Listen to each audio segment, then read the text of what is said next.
Good Saturday morning, everyone from YouTube. This is Sean Sosi or Sosa Chief or Shantastical. We are having from on this day that is raining, but I don't mind it because I like the rain. I'm wearing my Brewers gear because I'm going to see the Orc documentary.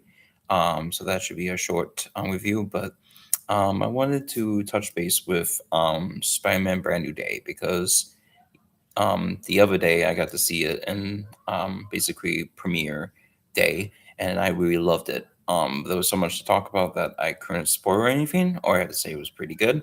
So I would like to take this special day, Spider-Man Day, to actually discuss some of it. So this is going to be a short, straight to the point. And I'm going to overlong this. I am going to tell you guys straight up about what I feel about the movie, how I liked about the movie, how I might have had nitpicks about certain stuff. But so without further ado, let's get into it. So it was really fun and entertaining movie overall. Lots of action, humor, and heart, as every Spider-Man film should be. I don't think there's ever been a Spider-Man film that I don't like. I think I like pretty much all of them. How many are there? Like 9 of them. I mean, even though Amazing Spider-Man 2 was probably my least favorite, and it's just a long drag, but there's some good points.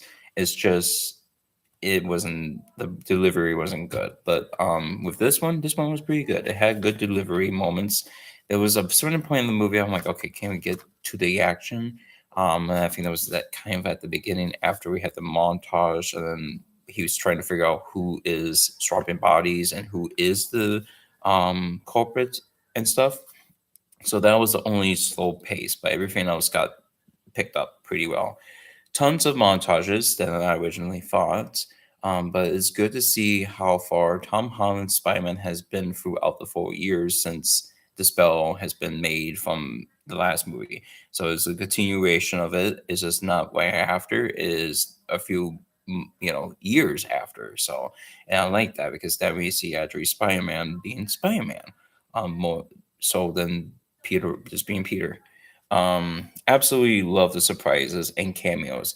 Only thing I really wish that had made an appearance was Matt Morlock slash Daredevil because that would have been just amazing. I would have been one of the few people that would have been like, yes, let's go. Because that's something that we need. We need Spider-Man with Daredevil because that is just it would be so amazing if that happened. Um, but it didn't, unfortunately. So that's why it got dark points because it's like, oh, you guys could have had Daredevil. I mean, it was right. The part was like there. I mean, you know, Hawk went back to being Savage finally, but only for a good 10 minutes. So it's kind of like Captain America, Brave New World. You got to see the guy who's going to turn into Hawk, but only for that portion. But at least with this one, it was actually entertaining. It was actually stuck to the source material. The Punisher had more screen time, and I was so for it. I even love the connection and chemistry and relationship between Frank and Peter. It felt like natural. It didn't feel forced. Their interactions were priceless. It made me laugh so much, especially towards the end. I absolutely love that. That was pretty good. I really hope there's more to that, more of that in the future. Um, that MJ finding out the letter and telling Peter that she doesn't feel the same way, like she doesn't love him the way the old MJ did, was devastating. I was tearing up very much so, but there was other scenes too. But that was really, really, hurt a lot. Because I feel it's like, yeah, you love this person, but they don't love you back. Been there before, Peter. I know how that is. However, that Aunt May scene with Peter switching, for Jean Grey to actually see what she told him was even more heartbreaking because Aunt May had this discussion with him that, you know, you are an amazing person and you take this full on powers that are scary, but it has great responsibilities to come to that. I can see why Jean Grey did the way that she did the things in order to get back her sister, even if Sarah did not make it at all. It was sad that Sarah did not make it, and we figured it out as soon as she said those last words. But it turned out that it was only a ventilation system that got her killed. Well, I mean, it was the last thing she saw, and it was in that room. Um, so yeah, that is very, very sad. Scorpion was cool. We were so cool, and I wish we had more of him. Even though we had like a few scenes with him, we wish we had more. Tombstone too, because remember he always shared up like a good tiny bit. I think it was like 20 seconds, 30 seconds in tops. But other than that, he was cool. I like that. This Spider-Man movie was very grounded, by which we needed. It's been a long while since we had one. I mean, the last one was No Way Home. That was kind of like multiverse. The one before that was kind of getting into the multiverse, and the first one, Homecoming, was actually a little more grounded, but this one was as grounded as that one. How to rank it? It's still pretty early. I still love No Way Home.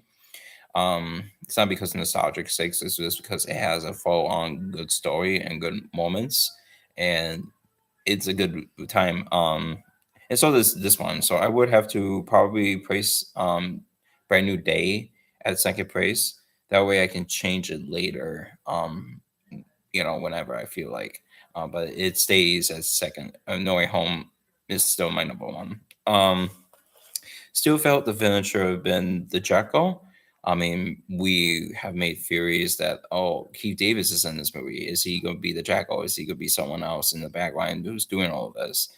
Because Keith Davis was in the overall in the Spider-Man documentary, by which was a very funny reaction from us in the theater when Peter sees the spider having sex. It was just so fucking funny that we just like what?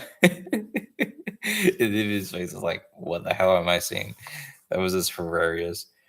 Who was that lady from earlier who asked Peter if he lived there? I actually took a basically a Google search and found out that it was Tiny Mary Butler, and she played as the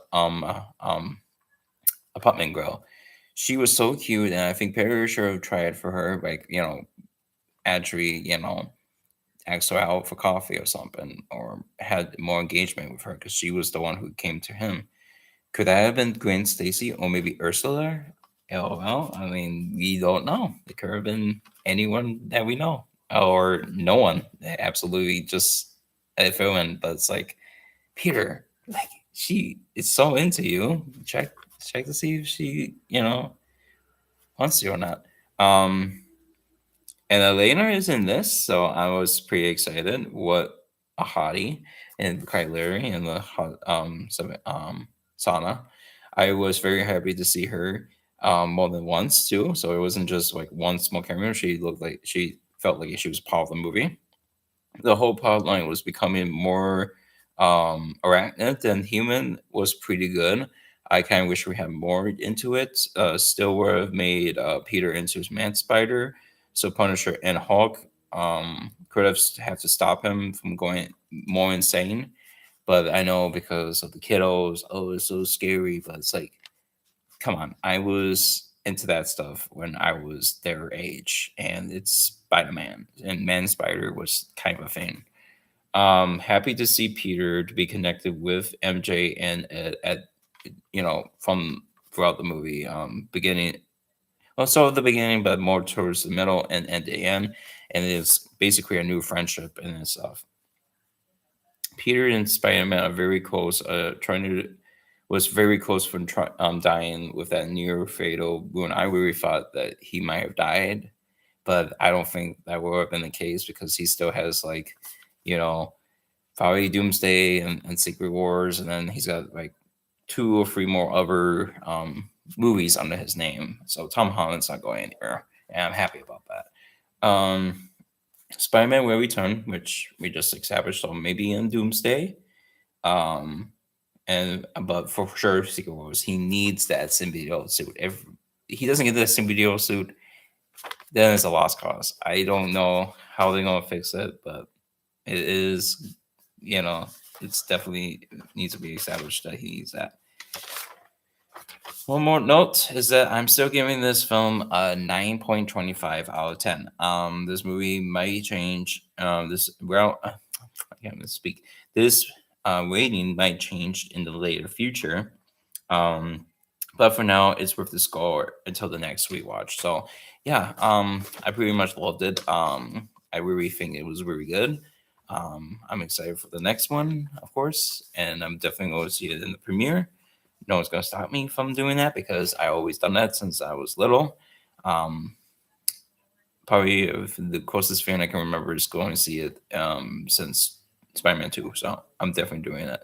So yeah, I hope you guys enjoyed this as much as I did. Happy Spider-Man Day and happy 1st of July. 1st of July is 1st of August now. So have fun and take care. Have a spectacular Saturday. Peace out, everyone.